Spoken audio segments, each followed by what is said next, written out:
নমস্কার বন্ধুরা, এখন আমি ইলিশ মাছের মাথা দিয়ে কচুর শাক করছি। দেখুন, ইলিশ মাছের মাথাগুলো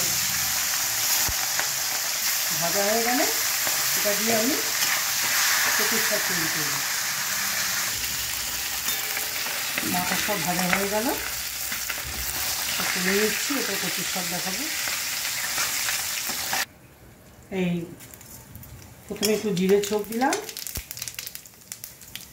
দিলাম, তারপরে পেঁয়াজ ছেড়ে দিলাম।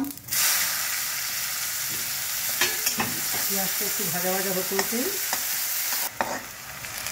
পেঁয়াজটা একটু নরম হয়েছে, খুব লাল করতে হবে তা না। প্রথমে রসুন দিলাম, রসুনটা একটু ভাজা ভাজা হবে।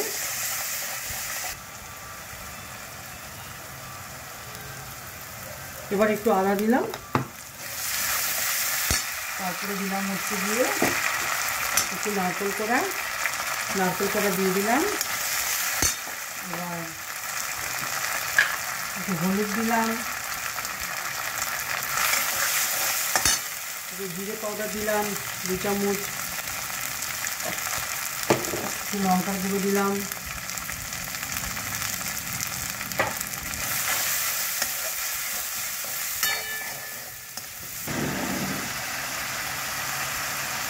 কচু শাক আগেই সেদ্ধ করে রেখেছি, কুকারে সেদ্ধ করেছি। এটা দেখালাম না, তো আপনারা সবাই জানেন। নুন মিষ্টি দিয়ে দিচ্ছি, নুন মিষ্টি দিয়ে দিলাম।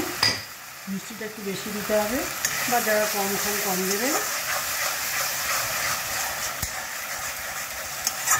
এবার কচুর শাকটা দিয়ে দেবো।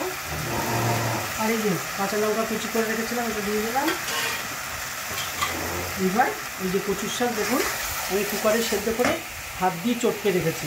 হ্যাঁ, এটাকে দিয়ে দিচ্ছি।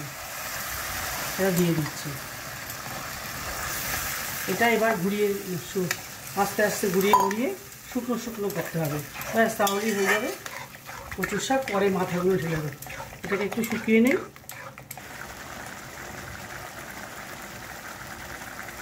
ওইগুলো দেখুন, একটু এলাচি দারচিনি লং কড়াইতে টেলে নিয়েছি, সেটা পিষে নিয়ে গরম মশলা পাউডার বানিয়েছি। আমি সবেতে এটাই ব্যবহার করি, এবং গরম মশলা পাউডার দেবেন। আর যদি আপনারা এরকম গরম মশলা পাউডার বানাতে না পারেন, এলাচি দারচিনি ফোড়ন দিয়ে দেবেন, লং ফোড়ন দিয়ে এটা বানাবেন। ঠিক আছে, দেখছেন তো বন্ধুরা? এটা সমানে ঘুরিয়ে এভাবে ড্রাই করতে হবে। যত ড্রাই হবে তত টেস্ট হবে। ঘুরিয়ে ড্রাই করবে। আর একটু ড্রাই হলে আপনারা দেখাচ্ছি।